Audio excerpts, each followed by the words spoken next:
ये स्टार्ट करते हैं। टाइप 7 को कंटिन्यू करते हैं। पिछले वीडियो में टाइप 7 तक चीज़ें क्लियर करी गई थी, लेकिन इसमें अब हम देखेंगे कि एलसीएम और एचसीएफ के एप्लीकेशन के बेस पे सवाल कैसे आते हैं। जो क्वेश्चन में हमें लैंग्वेज के रूप में क्वेश्चन दिया रहता है, तो हमें पता करना होता है कि किस क्वेश्चन में हमें एलसीएम करना है और किस क्वेश्चन में हमें एचसीएफ करना है। तो कुछ ऐसी कंडीशंस हैं जिसको हम देख करके पहचान लेंगे कि किस क्वेश्चन में हमें एलसीएम करना है और किस क्वेश्चन में हमें एचसीएफ करना है। तो देखते हैं, सबसे पहले हम एचसीएफ को लेकर चलते हैं, है ना। एचसीएफ को पहचानने का तरीका देखते हैं। जीसीडी जिसको हम बोलते हैं, जीसीडी बोलते हैं, मौसा बोला जाता है हिंदी में, है ना। मौसा बोला जाता है। तो मौसा को हम पता करें क्वेश्चन की लैंग्वेज को देख करके कि कब किस स्थिति में मौसा किया जाएगा और किस स्थिति में लौसा किया जाएगा। तो देखना, इसके लिए कुछ टर्म यूज किए जाते हैं। जब भी क्वेश्चन में आपसे बड़ी से बड़ी संख्या बोलते हैं, बड़ी से बड़ी या सबसे बड़ी या एक और शब्द यूज होता है ना, अधिकतम। अगर ये सब वर्ड यूज किए जा रहे हैं किसी क्वेश्चन में, तो हम समझेंगे कि उस क्वेश्चन का हमें एचसीएफ करना है, जीसीडी बोलते हैं मौसा करना है। दूसरा इसका की पॉइंट होता है कि अगर क्वेश्चन में हमें ये अगर पता चल जाए कि हमें क्वेश्चन में जो बोल रहा है वो किसी चीज़ का कॉमन बोल रहा है, सर्वनिष्ठ बोल रहा है, तब भी हम क्या करेंगे कि हम मौसा निकालते हैं। तो कॉमन जब भी बोला जाए, सर्वनिष्ठ मान बोला जाए, सर्वनिष्ठ मान बोला जाएगा, है ना। इसको हम बोलते हैं कॉमन वैल्यू। जब भी कॉमन वैल्यू बोलेगा कभी भी, तो हम समझ जाएंगे कि क्वेश्चन का हमें मौसा करना है। तो हम एग्जाम्पल देखते हैं। जैसे देखना, हमने लिखा वह बड़ी से बड़ी संख्या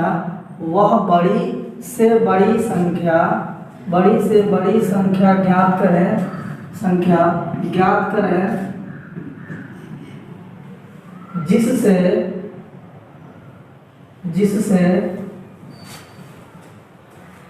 40, 35 और 55 में पूर्णतः भाग देने पर वो बड़ी से बड़ी संख्या ज्ञात करें जिससे इतना 40, 35 और 55 में भाग देने पर पूर्णतः विभाजित हो जाए।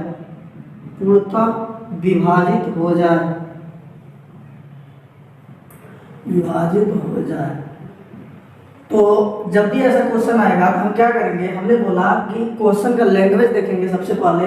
अगर क्वेश्चन में हमसे बड़ी से बड़ी, सबसे बड़ी या अधिकतम शब्द यूज किया जा रहा है, तो हम समझेंगे कि उस क्वेश्चन का हमें क्या करना है, मौसा करना है, एचसीएफ करना है, जीसीडी करना है।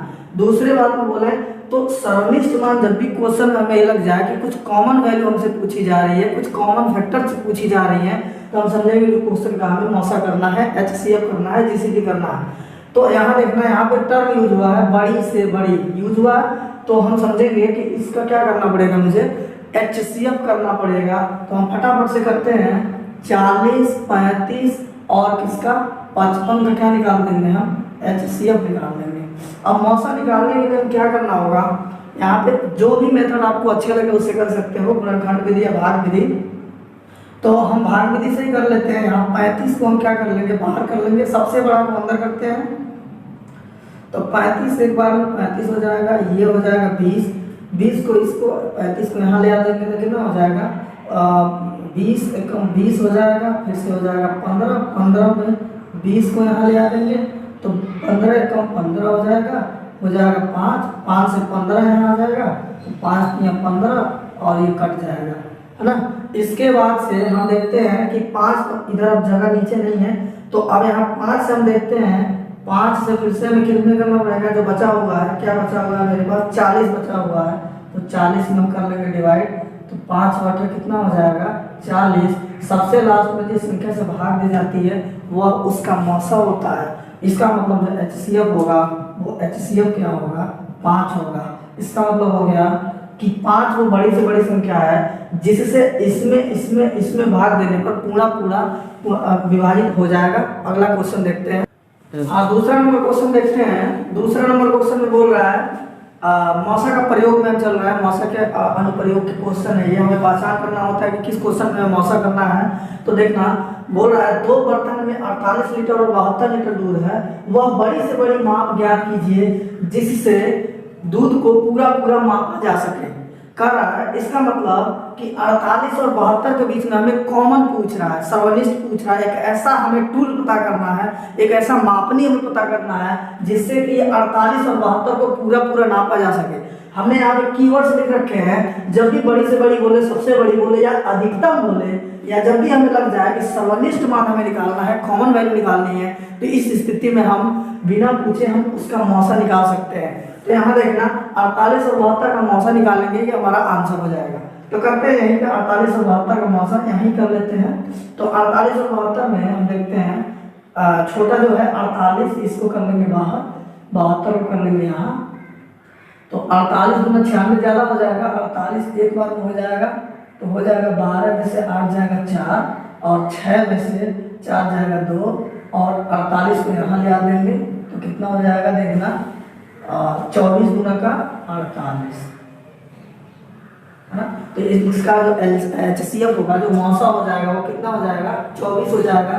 तो यही वो बड़ी से बड़ी माप है कि जिससे हम क्या कर सकते हैं, माप सकते हैं पूरे दूध को। ठीक है, तो ये आंसर हो गया।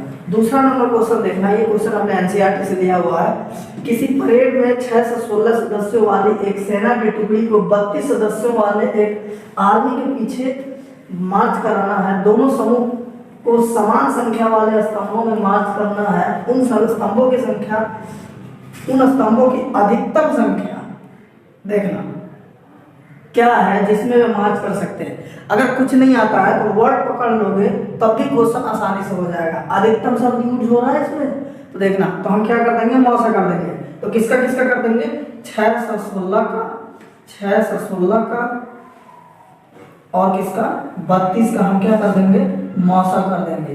तो 6 से 16 और 32 का जब मौसा करेंगे तो देखना 32 को हम इधर कर लेंगे, 6 से 16 को क्या कर देंगे, अंदर कर लेंगे। 6 से 16 अगर हम इसको मल्टीप्लाई करवा के हम थोड़ा आसपास जाने की कोशिश करते हैं तो गुना करके देखोगे 19 बार में 608 आने वाला है। तो हो जाएगा कितना, ये घटेगा तो हो जाएगा 16 में से 8 जाएगा 8, और ये 0 हो जाएगा, और ये भी 0 हो जाएगा। तो इसको आगे नहीं लिखते हैं, अब 32 को यहाँ ले आ देते हैं। तो 8 चौका 32 है ना, और ये कैंसिल हो जाएगा। तो हमारा जो मौसा आएगा वो HCF जो हो जाएगा वो कितना हो जाएगा 8, और यही हमारा आंसर है। ठीक है, हाँ, मौसा वाला क्वेश्चन हमने देख लिया है। अब देखते हैं हम लॉसा वाला क्वेश्चन को, उसकी लैंग्वेज देखकर हम कैसे समझेंगे कि किस क्वेश्चन में हमें एलसीएम करना है और मतलब लघुत्तम करना है। देखते हैं एलसीएम करने के कॉन्सेप्ट को हम आगे बढ़ाते हैं। एलसीएम के लिए हम चलते हैं, जिसको हम लोग लॉसा बोलते हैं। तो क्या ऐसा वर्ड हम देखेंगे कि हम समझेंगे कि उस क्वेश्चन का हमें लॉसा करना है। तो ध्यान देना, जब भी आपसे क्वेश्चन में ये बोल दिया जाए सबसे छोटी, सबसे छोटी, छोटी से छोटी, छोटी से छोटी और न्यूनतम शब्द यूज करें, न्यूनतम। अगर ये सारे वर्ड यूज हो रहे हों किसी क्वेश्चन में तो हम समझेंगे कि उस क्वेश्चन में हमें एलसीएम करना है। इसके अलावा जो की पॉइंट है वो ये है कि अगर क्वेश्चन में कभी भी बोला जाए घटनाओं के दोहराए जाने की बात, या किसी चीज की, किसी व्यक्तियों के या किसी घटनाओं का दोबारा होना या मिलना, जहां भी मिलने वाली बात आए या घटनाओं का दोबारा से होने की बात कही जाए तो हम समझेंगे कि क्वेश्चन में हमें एलसीएम करना है।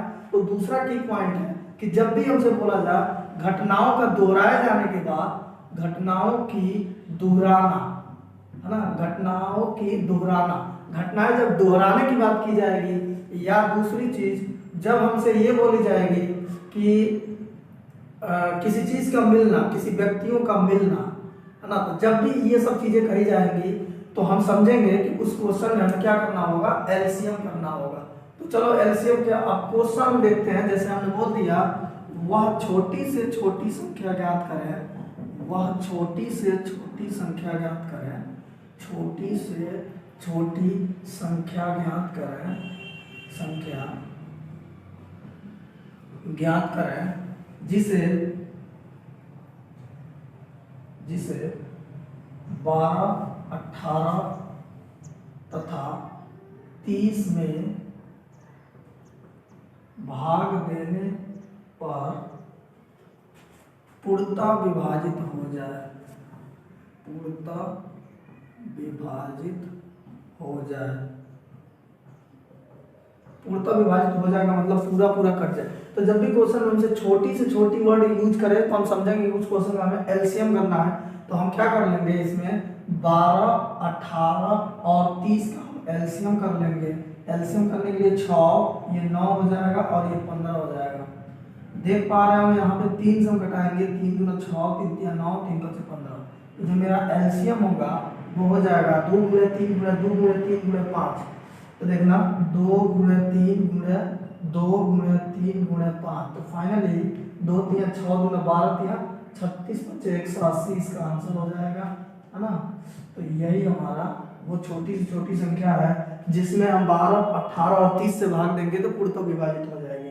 अगला क्वेश्चन देखते हैं, ठीक है। हाँ, एलसीएम और मतलब लॉसा का कॉन्सेप्ट हम देखते हैं। अभी मौसा का कॉन्सेप्ट हमने बताया हुआ है।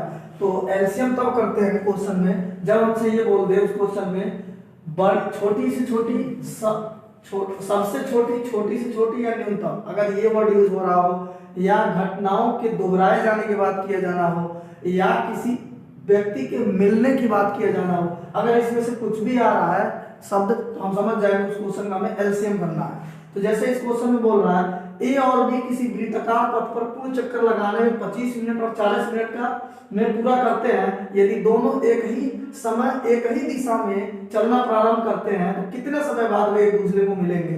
कहने का मतलब है क्वेश्चन ये कह रहा है कि अगर ये कोई वृत्ताकार पथ है, ध्यान देना, अगर ये वृत्ताकार पथ है तो ए जो है इस पॉइंट से, यहाँ से ए इस पॉइंट से इधर घूम के पूरा एक चक्कर लगाता है, 25 मिनट लेता है। कितना लेता है ये? 25 मिनट लेता है ए। और बी जो है, बी यहीं से एक चक्कर बी लगाता है तो वो लेता है कितना? 40 मिनट का समय लेता है। ये लेता है 40 मिनट का समय। तो बोल रहा है दोनों एक ही समय एक ही दिशा में, मतलब कोई एक समय होगा जब ये दोनों इसी दिशा में चलना शुरू कर देते हैं तो कितने समय बाद वे एक दूसरे से मिलेंगे। जब भी बात मिलने की हो या घटनाओं के दोहराए जाने की हो तो हम एलसीएम करते हैं। यहाँ क्वेश्चन में एक 25 दिया हुआ है, एक 40 दिया हुआ है, दोनों मिनट में है तो हम 25 और 40 का क्या कर लेंगे? एलसीएम कर लेंगे, वही हमारा आंसर हो जाएगा।